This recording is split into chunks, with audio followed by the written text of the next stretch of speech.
So Braid's a bit of a new look football department structure is on the cards. Yeah, it's that's the case, Heath. We've had a bit of a look at how to structure up for next year and how we can operate as best we possibly can. And after chatting to a few people, Glenn Archer and Ben Amafio, we settled on a new look management setup where we'd have a GM of football performance and a GM of football talent. So pretty much the role just splitting up into two and divvying up the responsibilities. So in terms of the way that it's going to eventuate, it means more resources and more backup and bolstering the football department. Yeah, it'll be a lot more leadership, we feel, like, by having two GMs in our footy department.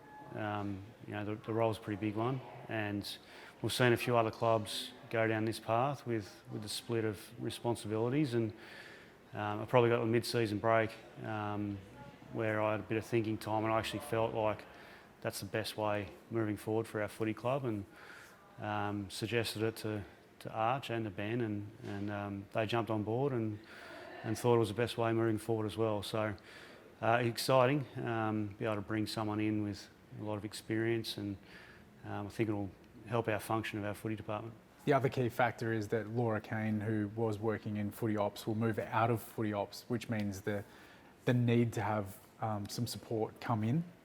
Yeah, definitely. Laura's really the star of our footy club. She's was the head of football operations.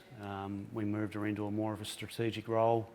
She was combining that with football operations, and there's probably too much on her plate as well. So for Laura to be able to focus a lot more on the strategy across the whole organisation, for her to be able to do that left us a little bit light on in the footy department as well, in the operational space. So feel like with a new manager coming in next year, we'll be a lot better placed, as I said before. So simply put, it's basically a role that's way too big for just one person.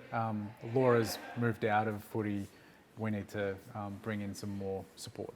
Yeah, when I looked at it at the mid-season break, I probably felt like it's a role that I could do, but probably just not do it to the level I'd like to, and probably not be across the areas and spend enough time as I'd like to for us to get better and to help manage our people. So,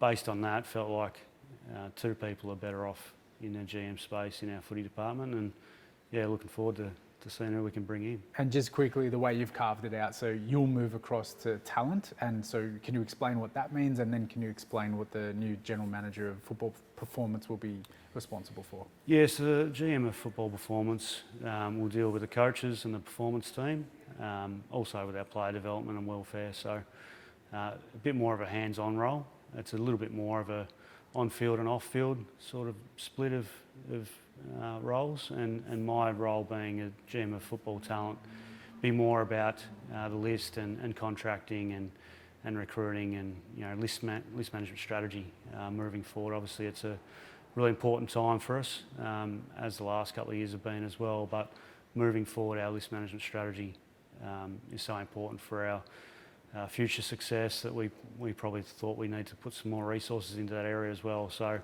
I'll work closely with the recruiting team in that regard, and hopefully deliver on our strategy.